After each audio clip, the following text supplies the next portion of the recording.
Friends, welcome back to the Film Alchemist podcast, the show where we take the movies we love, break them apart to find out what gives them their magic. I'm your host, Josh Grivy, joined as always by friend, co-host, and the little white boy I take good care of. Alex Dandino. That's right. This month on the pod, it's Alex's birthday month. We are here giving Alex cinematic gifts. This one comes from his wife, the exquisite Andrea Dandino, my beloved. who, when I asked her, she said, "Ooh, Challengers." Alex saw that trailer and said, "Man, that movie looks horny." Take what you want out of this context. That was the exact phrase. That's all it took for me to get your pick. Challengers, 2024's Challengers, starring Mike Faced, Josh O'Connor, Zendaya, directed by Luca Guadagnino. Guadagnino. I feel like I always say that name wrong. Guadagnino. Just wonderful pedigree, this movie. I'll start this before a little business. This is by far and away, not even close, this is the best movie I've seen of the year. This movie fucking rips. And here's the thing. I don't give a fuck about any of these actors, right? Like, I'm not really like, I don't dislike any of them, but I don't care, right? Luca's movies are kind of hit and miss with me, right? Sure. I definitely don't give a fuck about tennis.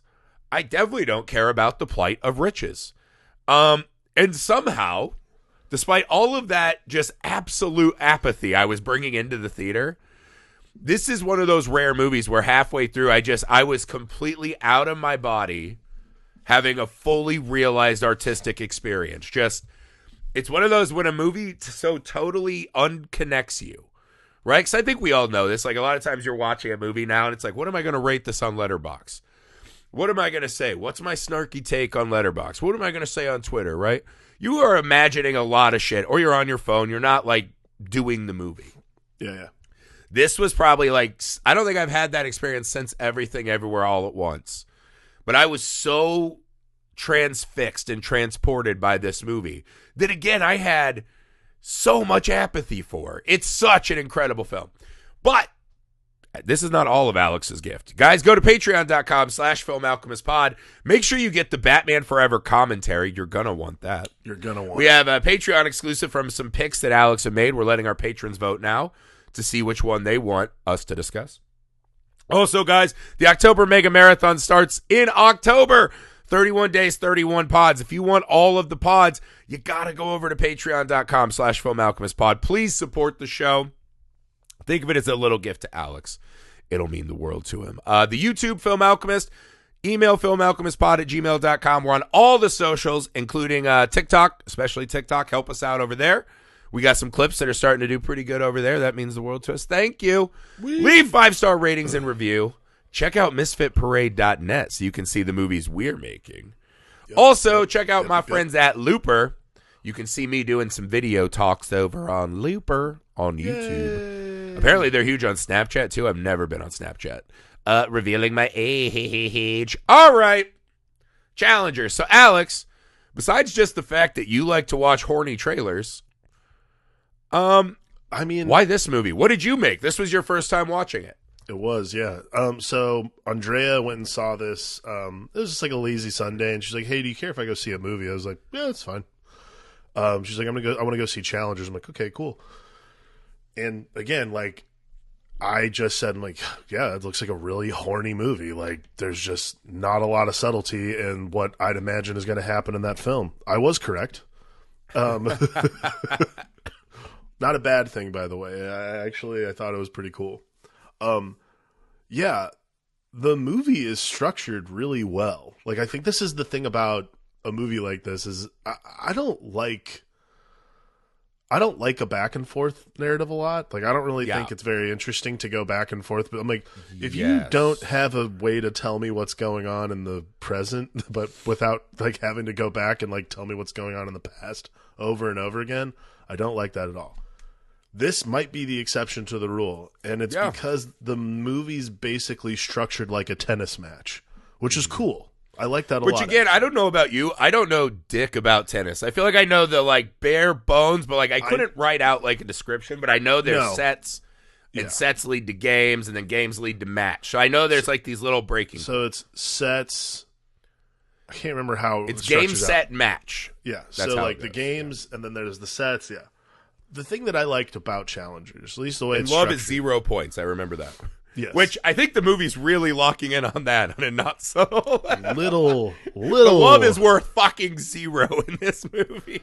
I like what's interesting to me, and like I thought about this last night as we were watching it, was the serve and volley concept. So like you serve the tennis ball, and then the volley is what comes back. So whenever you're in the present and it essentially serves the ball to the other side of the court, it's either a flashback. It's a flashback most of the time. Now the flashback could be like a few hours ago or 13 years ago, as it were. Decade plus ago, yeah. But I think the contextuality of the actual serve is really fascinating, so that when you volley back to the present, especially because like, the present is essentially this tennis match, this finals tennis match between Josh O'Connor and Mike Feist's character. Feist's character? I don't know how you say his name. Art. Between Patrick and Art. And Art, yeah. This really like, and you know, again, it's consequential for Patrick in the way that he's not as famous or rich or cool as Art. Oh, way richer, actually. Yeah. Yeah. He's actually we'll get to Patrick. Yeah. So here's. Again, I like that is like the thing I was most taken with is like the volley to the again the contextuality of flashbacks really worked for me. Well, I didn't expect it to be that. I thought this was all like okay, they're at this tournament, they'll meet. It'll be like a Mr. Ripley's thing or whatever, right? So I was unprepared for what it was. I kind of thought it was just going to be like, oh, these guys are going to fight over this girl because they both want to fuck her. I'm like, I can watch that movie. It's not what you, and this is the thing, I'll say this. We've talked, like an example right off the top of my head was Hannibal season 2, I think, right? Oh, that's a good way to put it, yeah. They show you the murder at the start of the season. It's like, well, okay, if I see like the titular attack and like I know that the game is up, the season's not that fucking fun anymore. I don't really care about the, what's the mystery this week? It's like, they're going to find him. Like, we know what's happening. You've told us exactly what's coming down the tracks. It's not that fucking fun to do this season anymore, right? I hate movies and shows that start at the end because they have not put the thought into, like, what's a compelling opening image that can sell this, but it's not just, because horror movies do this a lot where it's just a cold open that's not related to the story, right? Mm-hmm. Okay, fine. Other movies then will do that, but it's like, don't show me the fucking ending. It's not as fun to do the journey to me. That's just a personal preference that I hate. I think what this movie does so well is that it's essentially a chronological narrative, right? It does play exactly as we're going through beat by beat by beat by beat.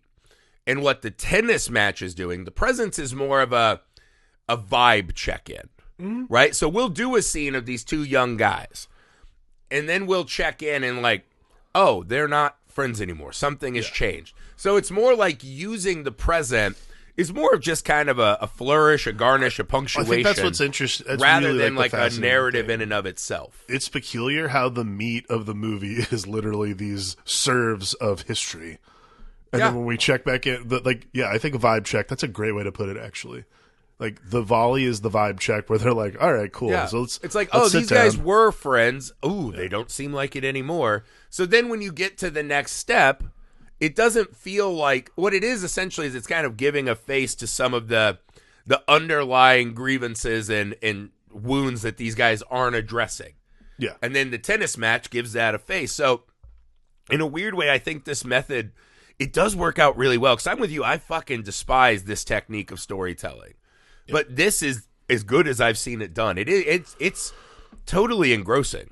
Well, again, I think it's contextualization. Like, I think the thing that people don't do with this sort of storytelling device is what this movie does literally the better than any other one, which is when you kick it. Like, you know what's interesting? Actually, the only other movie that does this is this Billy Crystal comedy called Forget Paris.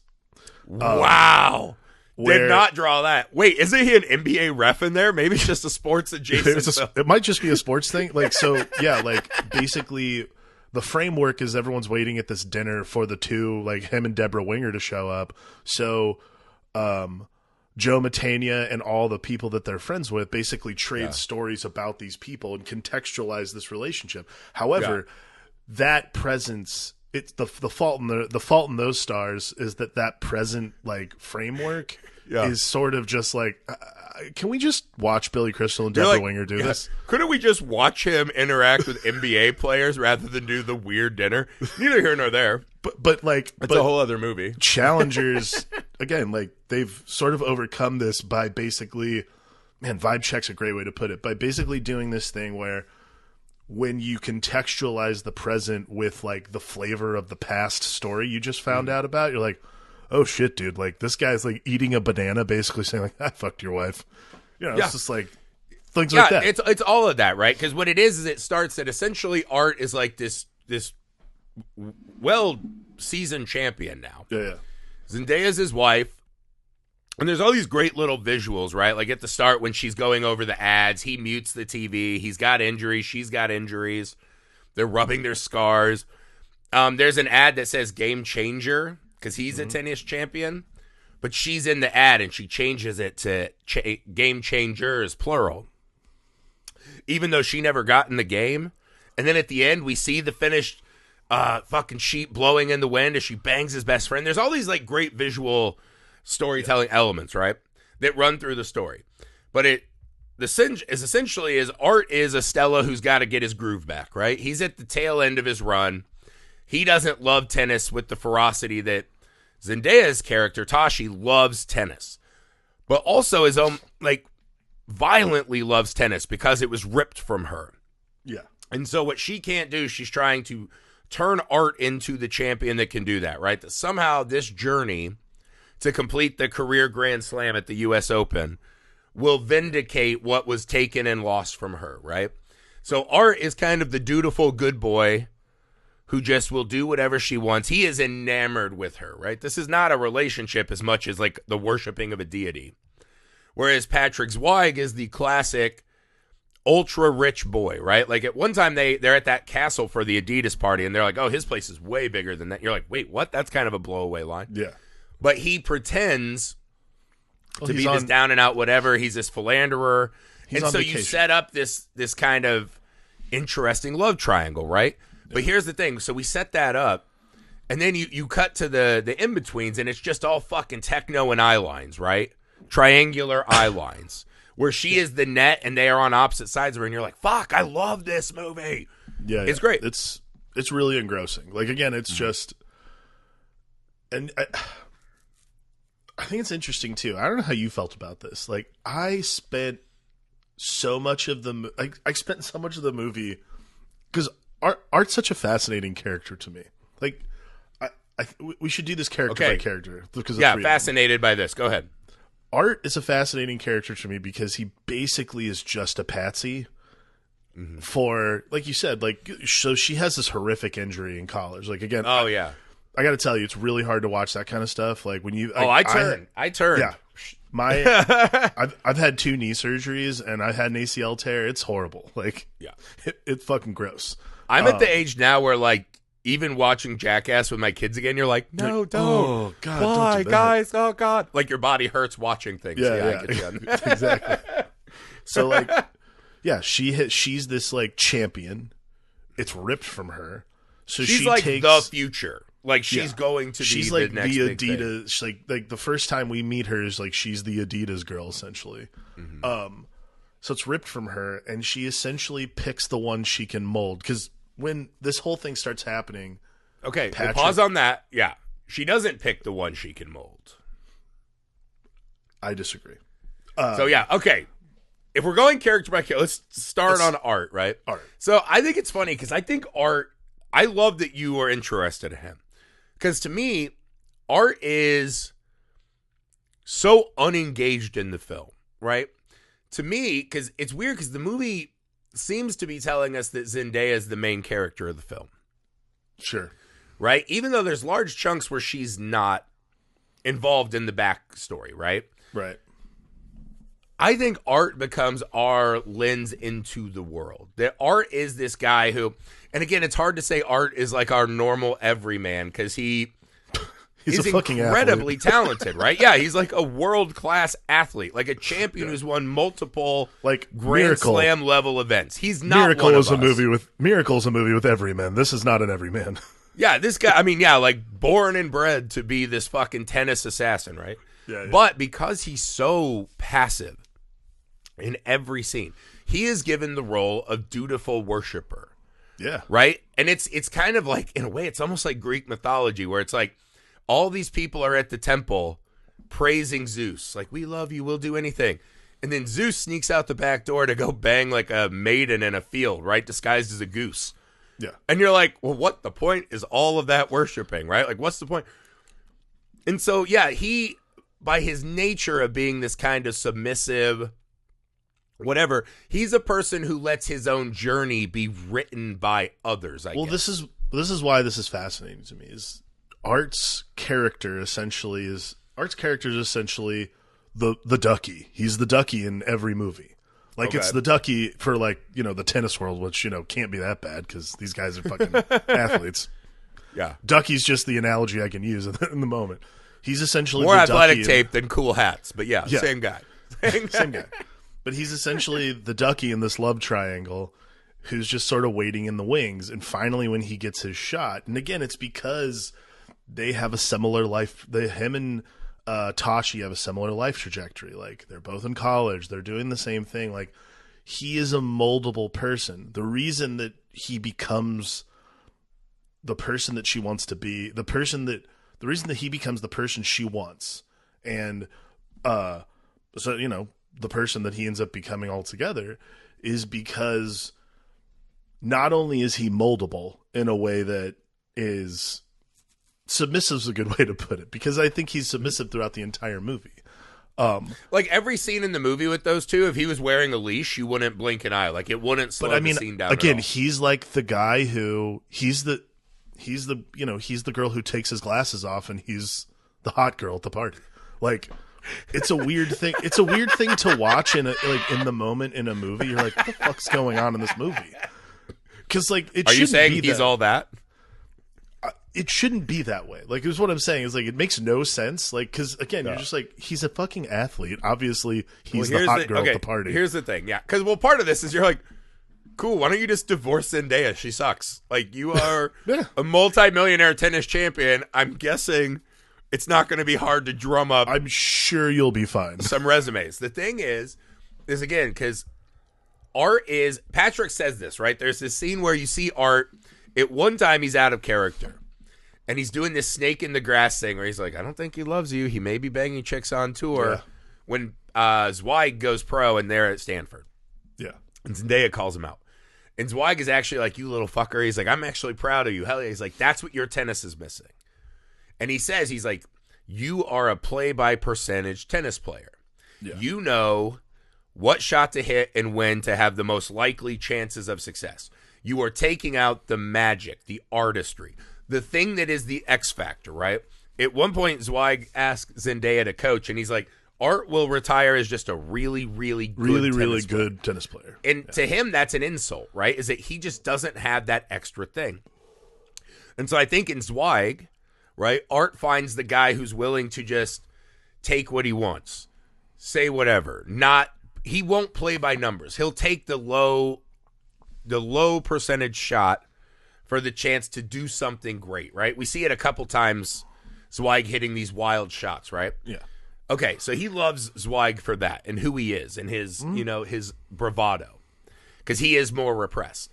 In Tashi, he sees that because that scene where they first watch her play tennis, where they turn her, because they're like, that's the hottest woman I've ever seen. Yeah, it's like, look at that fucking backhand. Like, all right, so some people like that, maybe that's your thing. But what they are really talking about is the way she plays tennis, this absolute burning passion for something.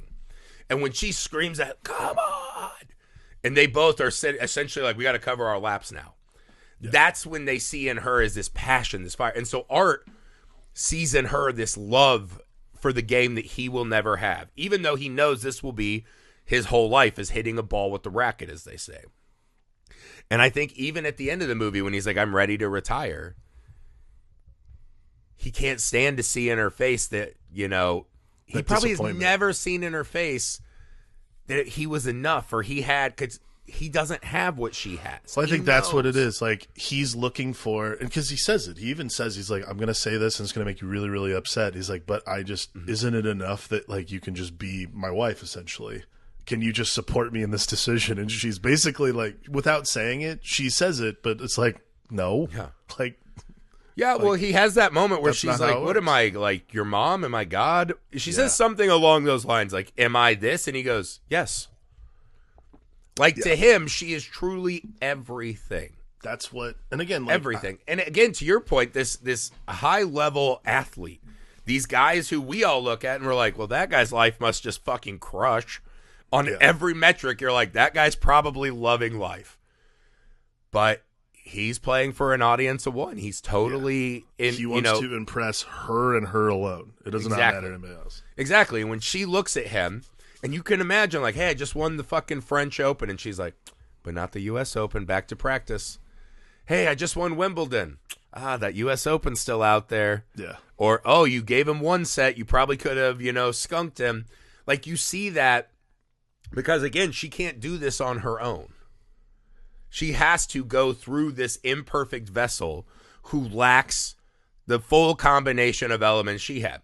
Zweig and Art are the fractured tennis versions of her. They're the two versions of her. So she like has to watch. I think the other thing too is like she talks about this purity of like the play. Like that kind of thing where she's like, I'm looking for the perfect match. Which well, yeah, because she tells Zweig, she's like, you're not a tennis player because you don't know what tennis is.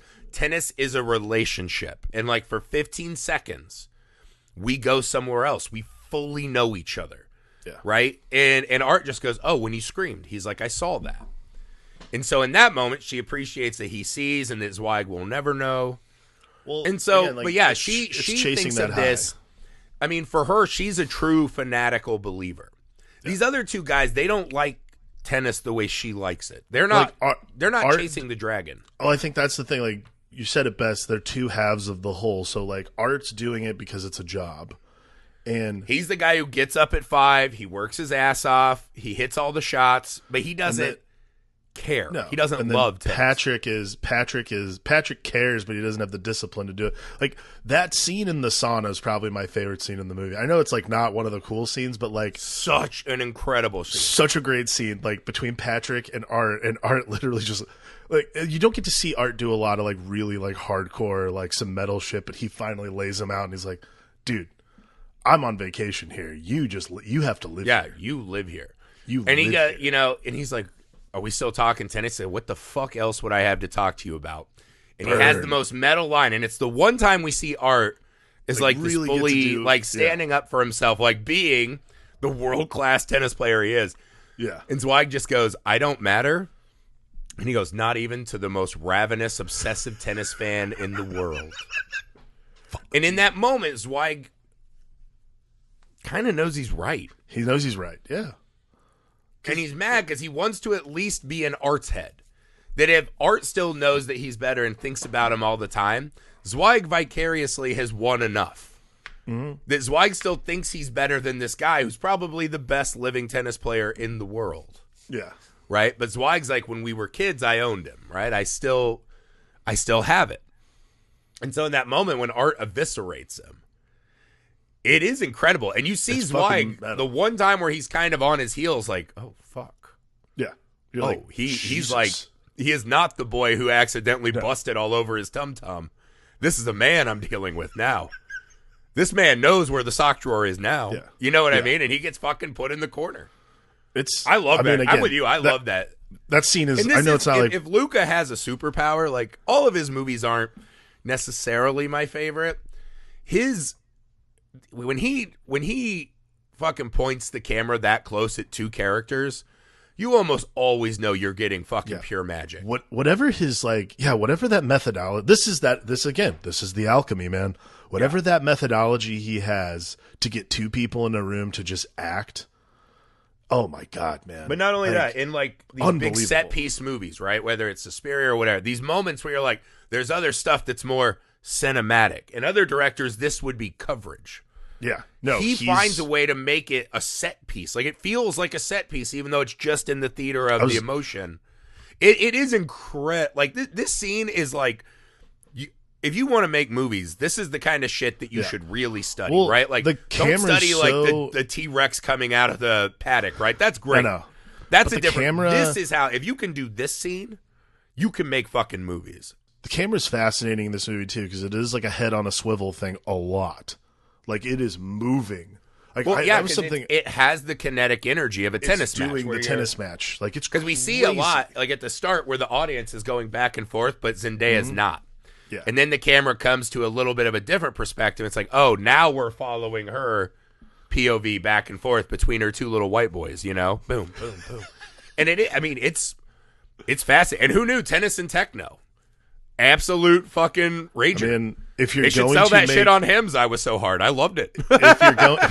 If you're going to make tennis cool, techno is certainly a way to. That's yes, on my list of things I never thought were cool, tennis is so fucking high on the list. Like, tennis is just. I'm sorry if you're a tennis person. There's nothing cool about the little outfits, the little fuzzy balls, the little rackets. Like, it's inherently a not cool thing. This movie makes tennis fucking sexy, dude. Pat plays a lot. Pat played a lot of tennis in his like when I was. I used to play.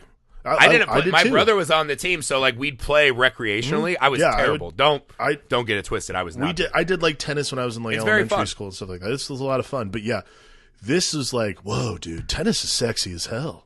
Like, okay, just a PSA for the people who listen. How was this guy? You know what's really not cool? And stop pretending. Stop taking it seriously. Tennis is super not cool. 1,000 miles of fucking stagnant shit lower than tennis is pickleball. Pickleball is the least cool thing ever that a lot of you are basing your whole personalities around. It's really starting to stop. Pickleball is the least cool thing. Pickleball is starting to ruin things. Like, of all time. All time. I play with the old people in my life as a way to get more time with them in their golden years. Don't ever think it's cool. All right, that's it. PSA over. One of my favorite people that I work with in my day job. I love you, Lear. He's one of my favorite production managers in the world. Yeah. He would, like, whenever we would go to new locations, like we did the show last year, and he's like, I'm scouting out the pickleball courts. I'm like, bro. Yeah. Get that shit out of here. Don't say it out loud, right? Just go do it, all right? Be like a heroin addict. Like, you need it. I get it. Do that shit alone. Do that shit alone and on the DL. I love you, Let's not talk about it anymore. I know people that, they buy shirts. They buy little mugs with it on there. It's like, stop. At Andrea's shop in Burbank now, they're selling, like, pickleball bags. And I'm like, wow, that's awesome. Don't get me wrong. All right, I didn't mean this could turn into a whole thing if we don't cut it. We need to smother this in the crib. No, we'll cut it to the quick. That's fine. But all right, so let's switch over. Is there anything else on Art? Here, let me ask you this: what's going on in Art's mind when he sees Patrick and Zendaya or Tashi in that lounge? He takes the autographs, the tennis ball, and he turns back, and they're gone. Mm-hmm. Why does Art seem to always know what's happening? And doesn't make a move. You know, I thought about that last night. And to me, because they do structure the characters a little bit, like Art's sort of this, like, Art's essentially like, a pussy. Like, that's the idea. Is like, he's sort of just like a wimp, and he's your friend who's like a wimp. You could try to find like a more like, metaphorical way to say it. Yeah, he's a cuck. Yeah, that's all. Like in the parlance of the streets, he's a cuck. He's a cuck. But I think that by letting, I think this is the thing that I like about Art, and I don't know about you. I feel like sometimes, like in my own life, when I see people who are like Patrick, who are just like big dick swinging, walking through the door, doing this thing, like doing that song and dance that I personally just like. Sometimes, like, it's a skill, okay? Like, big it is bar a skill of steel. Yeah, it's a skill to be that person in a room, and I have a lot of respect for people who do that. What I don't respect are people who do that who can't seem to get out of their own way, which are people like Patrick, in my opinion. So also, because a lot of people I know who have that kind of Patrick lifestyle is out of necessity, right? That's why they need to survive. Well, it's like your level of insecurity. He's a fucking ultra rich trust fund kid. Yeah, Like, if Bruce Wayne just kept going down to the docks, you know what I mean, and just working a boat and being an alcoholic and, you know, beating random people up at a bar, and he's like, life's hard. And it's like, no, you're fucking Bruce Wayne. You're Bruce Wayne. You're fine. You're Bruce Wayne. Go put on a suit and then fucking maim other poor people like a grown. No, I'm just kidding. Yeah, but yeah, I have no fucking respect for Zweig in this movie. Like, so I think to me, he's the worst of the worst because he's just he's a chameleon. He's lying. He's trying to create this version of himself that will be more interesting. Well, I think that's the thing about art is art earned it. Art earns being there. Like, yeah, he's a cuck, but I also think that there's this level to it where he's like, I'm going to let this play out. Like, this is the strategic. This is like that. You're only going to be a really, really good tennis player. That's because Zweig doesn't see 2 steps ahead, and Art does because he's a really, really good tennis player. Everyone is strategic. Everyone is strategic in this movie, except like Art lives his life the way he plays. So does Patrick, and so does Tashi. They all act as they would on the court in life. And I think that's what makes Patrick, the movie kind of fascinating. Because Zweig, and it's funny because the movie starts it off and sets it up as if. But to answer your question, I'd imagine he just. It's a piece. It's a volley. That's what he sees a volley and he's like, okay, I'll hit that later. Like, well, there is something almost European in it, right? Where it's, you know, I love this person so much. And just because she goes and bangs Zweig one time, like, does that invalidate everything we've built? I don't even think it's that. We are, like, very childish in how we think about these kind of things. Or it's like, yeah, you can love someone your whole life and then, oh, you got to go fucking get your nuts off in a fucking windstorm? Like, we've all been there. Like, there's a level to it that's puritanical, I guess, and yeah, we're all like, well, we'll get to that. I have some other thoughts on that, but I think to me it's a volley rather than like it's a volley. There is no kind of finite resolution on anything in this movie, so that makes perfect sense. Patrick. All right, Zweig. They play him off like he's the true underdog of the story, right? This starving guy. Yeah, he's got to sleep in his car. If you lose today, we'll cut you a check, but he doesn't because he has integrity. Right? Him checking his cracked phone, seeing if his couple $100 went through. Right? As he's in the locker room with other butts and dicks all around him. And then come to find out, he's just the most full of shit. Yeah. The most awful fucking character. He is all of the things you hate about this kind of culture, this country club, rich fucking tennis culture that I assume. That's the other thing. Tennis is generically off-putting.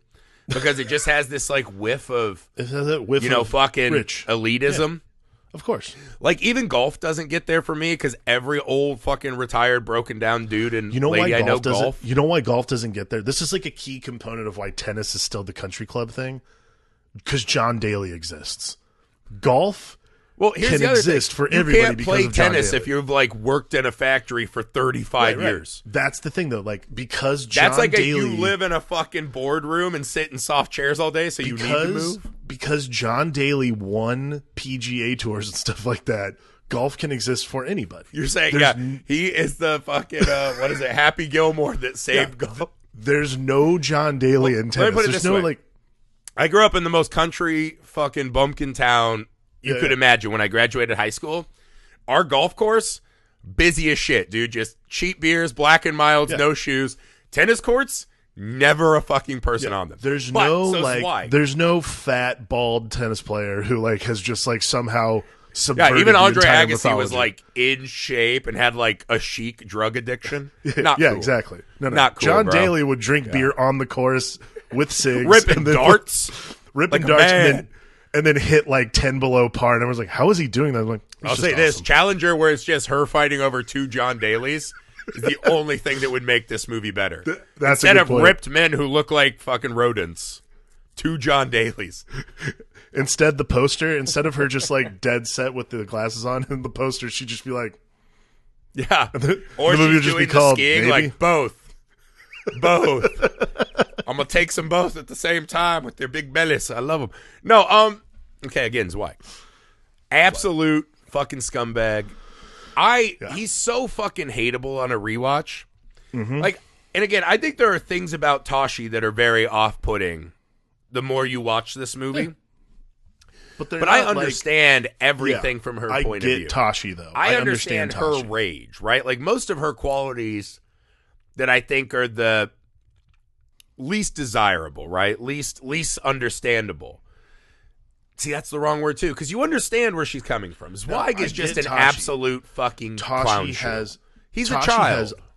Tashi has unfulfilled dreams. Tashi has an unfulfilled life, and that's why... Well, again, most people go through life, and you never know, like, what your passion is. Most people lead an unexamined life. They go through the motions, and they die. Very much like art, right? Art's a go-through-the-motions guy. She has a true fiery obsession, passion. Like, even without all the accolades and money, you get the sense she loves this shit. Again, Patrick is just on vacation. Patrick is just, well, this is what I did because I was rich, and it lets me get pussy, and it lets me... Patrick loves tennis because it lets him show that he's better than people, that he can do it with less effort, right? That he's this great, amazing, skilled guy, right? It helps him craft his narrative to other people. And so, like, there's scenes when he comes back to the college, right? And they're about to have sex, and they're fighting, and he's like, can we not talk about tennis? She's like, I want to talk tennis. She's talking about his career and how he can get better. And he's like, I don't fucking care. What are you talking about? That starts the fight. She's like, all right, I'm going to get ready.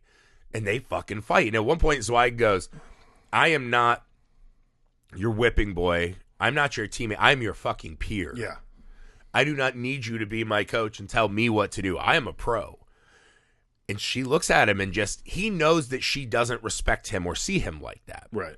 He knows that she knows he is not putting in the work. That he will be a person who will never put in the work to be great. And in that moment, that one moment, she sees his entire future laid out before him. Mm-hmm. And he sees that reflected in her eyes. And he's fucking scared. And they have that big fight that leads to the injury, right? Art's waiting there. Get the fuck out of here, Patrick.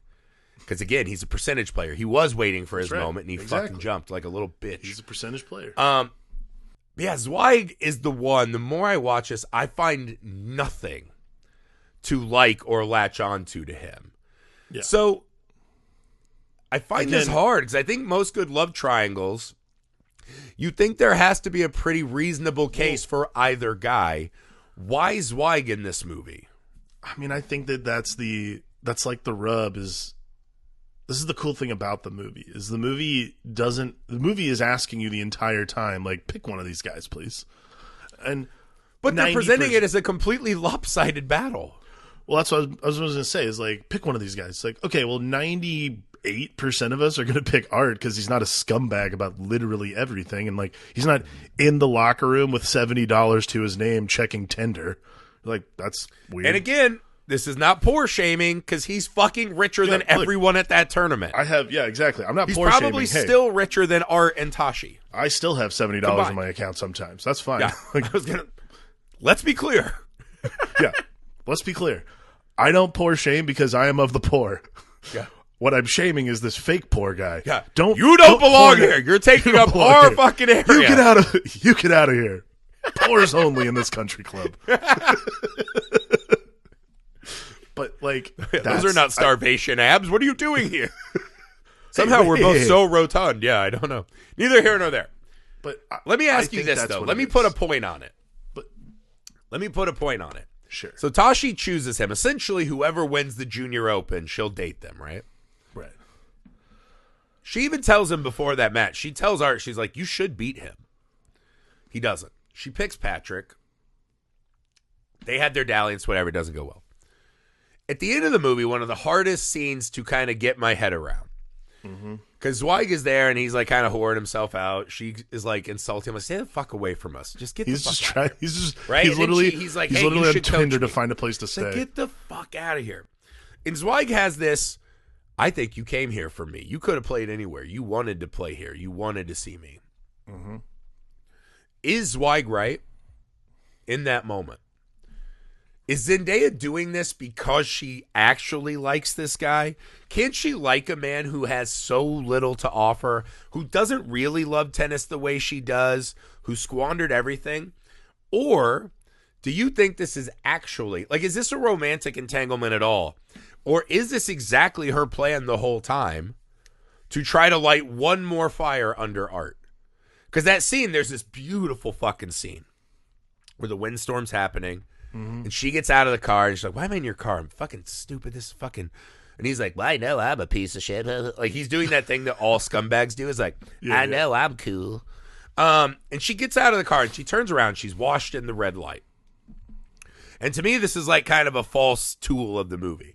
They're trying to like make it look like they're lit in passion, right? The passions are blowing their hair around. They're covered in red. I think that's all part of the game. I think that's a mind game. I think she fucks Zweig. And again, I don't think she believes that Zweig's going to throw the match. He can't throw the match to Art. He has to win this for his fucking entire constructed narrative. I think Zendaya, this whole movie, has planned this, wants to get them back together. And I think she intentionally goes out there with the thought that she will put them in the exact place she wants. Because again, this is how she gets to volley now. Do you believe that, or do you think she actually cares for Zweig still? Oh, not a chance. No, I actually buy your name. I buy your logic train a lot easier. Like, to me, it makes more sense. Like, because both of these guys are fucking dumb. Like, look, and I'm not saying that just because like that's like, oh, women are smarter than men. It's true, but also like that Zendaya's character is smarter than both these guys because neither of them really knew what they wanted until they met her. They want her. Both of them want her. Well, as she shows, she's always on, right? Yeah. They both have to be like begrudgingly dragged into things. Yeah, like no, she's the one who's like on it the whole fucking time. Like there's like the movie could just be called Challenger because there's really no challenge for her at all. Like she is her challenge is just getting Art to try to win that one last tournament. Her challenge is getting the guy to like do anything. So I think if she coached him to the career Grand Slam. That's what she wants. I think that ultimately what ends up happening in the movie, like what ultimately ends up happening is you sort of resonate with Zendaya's character. Like, I think Tashi's a really fascinating character because you realize like she just wants this. We'll just do Tashi now then, right? So we think that she set this up the whole time. So let's go back. I don't think Zweig is that interesting to talk about. He's a fucking rich guy on vacation. Idiot, as they say, right? Yeah, he's a useful idiot. That's a good way to put it. He's a useful idiot. She knows exactly how to weaponize him, right? Since they were children. So Tashi is the hard driver. She's religious about tennis. She knows all this. She's disgusted by her husband's lack of fuego, right? Disgusted by it. She's annoyed by it. She is disgusted. She sets this whole thing up. Right? Because he's losing to fucking people that he should be annihilating. Yeah. She's got to get his groove back. She sets this all up. Right? Like, there's a scene, and they kind of hint at, like, the only argument I think against her having set this up is that bit in Atlanta where she's drinking in the bar, watching the girl that we saw her thump in the juniors now win, and they're like, she really has no challenger. She's just the best. And she's just pissed, like hammering a scotch, and then Zweig finds her in a moment of weakness. Yeah. And they fuck in Atlanta, right? That's the only moment they are like, yeah, maybe she's just doing it for a quick fix, this and that. I don't think people like her operate like that. No. This is, again, she is the best player among the three of them. So she knows how to play the game. She's playing her game. I think this is like a key component, like especially in at all times. I feel like sports movies, like it's a sport. Like at the end of the day, like like why are they even? Because Patrick even says that he's like, "Why are you here? I thought you'd have a villa somewhere." She's like, "Our daughter likes hotels." It's like that sounds like horseshit to me. It's bullshit. Like to me, again, like it's at its core. You keep, and this is Luca Guadagnino being like just this good. Okay, is. He makes you forget for almost the entire fucking movie that this is still a sports movie. Yeah. Like, Justin constantly. Kurtizek, I feel like I'm going to mispronounce his name, is the writer. He should get a lot of credit. This script is tight. Pure gold. Again, the amount of apathy I brought into this theater cannot be understated. It's such a fucking great script. Yeah. Like, such a wonderful script. It's really, like, this will be nominated for the best screenplay Oscar for sure. God, I hope so. I'm just saying, I told everyone when this came out, I was like, if I see a movie I like better than that this year, it will be a joyous experience for me. Yeah. It's a really, really, really good script. And again, but this is like, but back to Tashi, the challenge of directing it and making us forget that this is a sports movie is skillful. And that I think is like, it's really, I mean, there's sports in it. Yeah. It's not really, I mean, the tennis seems more like a sex scene than a sports scene. You know what I mean? I agree. Like, absolutely. It's just dripping fluids on you and fucking thumbs and cheek This is why I was like, right? this is a horny movie. Movie. I mean, you were not wrong. Whatever you saw in that trailer, you undersold Whoa. it. Yeah, I mean, this is orgiastic, right? This is a fucking sex movie, dude. Yeah. And that's the thing. I think the tennis matters none. No, I mean the tennis thing is inconsequential, but the athletic thing, the athlete, the psychology of athletes is what is it's essential. The psychology of Uncle Frank and Hellraiser. Like he's always looking for the like perfect nut, where he's like, that's the kind of sex I've been missing. Not realizing there is no perfect nut. There's no nut. True. Small moments that what do they call? What do the French call orgasms? Right, the tiny deaths. That's what it is. That's all it is, dude. That's what tennis is. The tiny deaths where you get a 15 seconds a match. Fucking existentialists. I might be like that. The description. That might be the most existential way to describe sex. Oh, I died a little. The tiny death. Yeah, just these little bits of euphoria that remind you that nothing else in life is worth living for.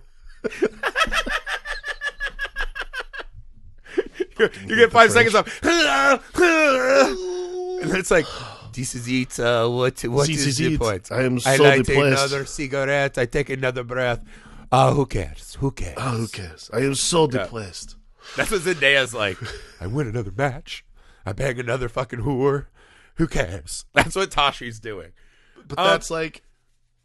But see, here's the Tashi scene to me. Let's talk about the Tashi scene. She hurts herself. Sure. I think she completely cements who she is in the moment where she's trying to come back with the knee brace on. Mm-hmm. And she's yelling at Art. She's like, stop taking it easy on me.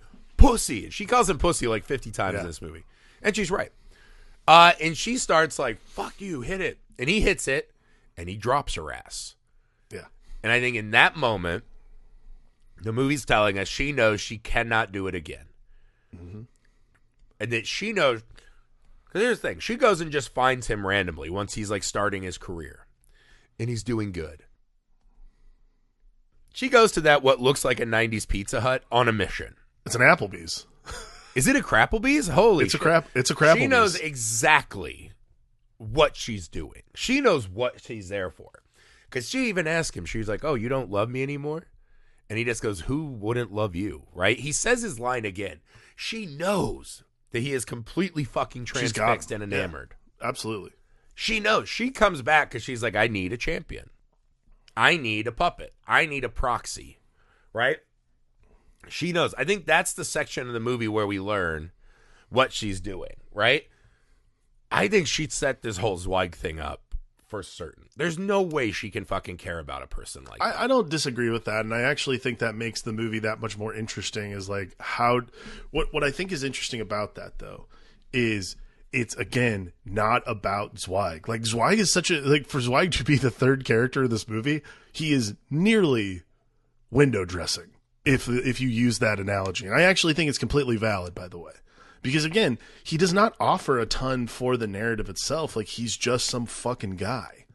Like I think the movie ends up really being about Zendaya. Like Tashi pits these two guys against each other because not for wanting to we'll get to the ending, but not for wanting to see the perfect match, but I think because she knows that deep down, Art wants to be done.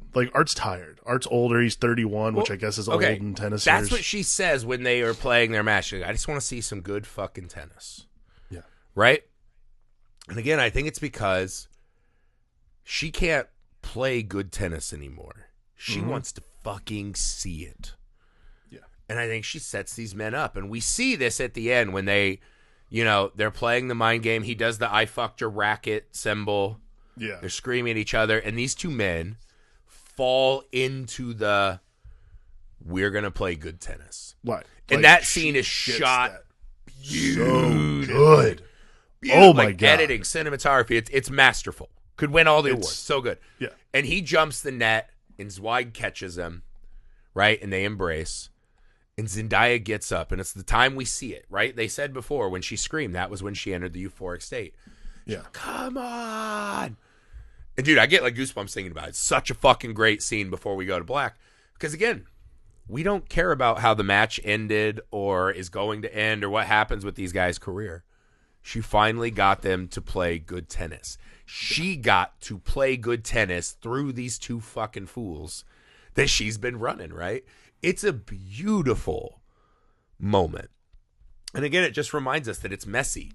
And the match goes on, and there's a lot of sets and a lot of games in life. And I just thought this moment was fucking powerhouse. It was very poignant to me, man. I loved that she got to that level. I wanted to ask you one more question before we got out. Because, again, I just think everything about this movie is amazing. Who's fire and who's ice? Oh, I mean, to me, Zweig is fire and Art is ice. See, I think it's the opposite. How so? Because I think Zweig is ice, right? I think he thinks he's cool. He has nothing to worry about, right? He has no passion. He has nothing. He's just the, I've got this made. I'm doing this as a lark, just to bang some chicks, be this like this modern troubadour, right? I think Art's the one, and I think you see it in that finale, Who's Fire? And I think it's Art when he finally is like mad and he's had enough, and he's like, you know what? I am gonna fucking destroy this guy. Like we've never played as adults. I think you see that when he jumps over the net. That's the kind of play that Zweig would never make, right? Putting himself in harm's way to do so because he wants.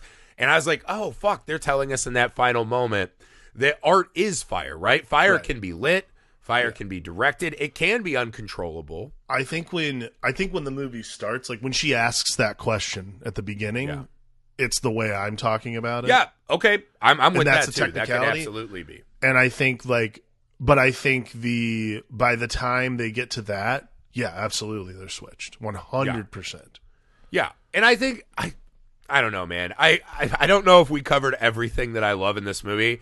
I mean, we didn't even talk about the fact that scene by scene breakdown. I mean, we didn't even talk about like probably the like famous scene that is going to end up being famous where they make out. But it was just like, who cares? Oh yeah, we taught each other to jerk off, and they do a triple kiss. I gotta say, I was worried for Zendaya. I was like, you're not big enough for this. You're not big enough for these two men to be having at you. Then she absolutely was, and she became the man. I'll say this. I don't. Maybe it's to me. She's always like been a child, so like it's weird to like think of her that way. Okay. She had it. Whatever that X factor is that people have always told me they saw in that moment. You're like, she might be. That might be one of the hottest fucking scenes I've ever seen in my life. This is really fascinating because, like, in the middle of watching, because I was watching it downstairs and Andrea was upstairs. She was watching something else, and I texted her while I was watching. It was like, Zendaya's a really good actress, isn't she? And like, she goes, really? "Oh yeah." Like my wife has been on this forever, and I was like, I've seen her in Spider-Man. I was like, she's fine. Like she's fine in Euphoria, but Euphoria's so stylized. I never even saw Euphoria. Yeah, my wife loves that show. This was the first time I was like, holy shit, Zendaya's like an amazing actress. Like, this is really cool. And I don't know if people are going to try to, kill me for this. I was like, she's fine in Dune. I was like, all she does is just look at people as if she smells farts all the time. That's like her whole performance in Dune. There's just not a lot going on. And I was like, all right, like, that's cool. She's not bad. To be fair, she's never been bad in anything. Still suits. No. That's true. The still suits have to just reek. They smell like Zweig trying to get into a free hotel. But yeah, this was the movie where I was like, oh, Zendaya's like next level legit. Talented that I had just personally not seen. I bow, I concede. Everyone was right. Everyone was right. Mea culpa. Mea culpa. Yeah. Mea culpa. Mea culpa. She's fucking great, man. If this movie just crushes the whole Oscars, it's early. We haven't seen a lot of the challengers yet. Again, this is the best movie I've seen in quite a while. Absolutely. This is the best movie I've seen since Everything Everywhere All at Once. For sure. I would say yes. Probably. I would agree. I felt like Zendaya in that final moment when she just cheered, "Let's go," where she's like, "I just want to see some good fucking I felt I had seen some good fucking cinema, man. It felt like that mildly religious experience you get watching the really good movies. And again, I couldn't believe it. You could not on paper write a movie I was less interested than. You could not. Like, in a lab, scientifically, like weird science, this is like a movie I just did not care If it had been like if it had been like a Blacklist script and you'd read the log line, like tennis people would be like, I'm out. If you had made it like a period piece, right, about like, the Renaissance, that's the only thing I would hate more from a log line, and it's fucking perfection. Well, it's like, remember, like the last time I think I saw a tennis movie was like Wimbledon with Kirsten Dunst and like Paul Bettany, and I'm like, I'll never need to watch a tennis movie ever. Like, I get it. Tennis is just not cool, right? Like, you rich whites, go have fun. Oh, King Richard. That was the last tennis movie I saw. That one was good. King Richard. That was fine. I like that one. But it's not really about tennis. But it's right? about, Yeah.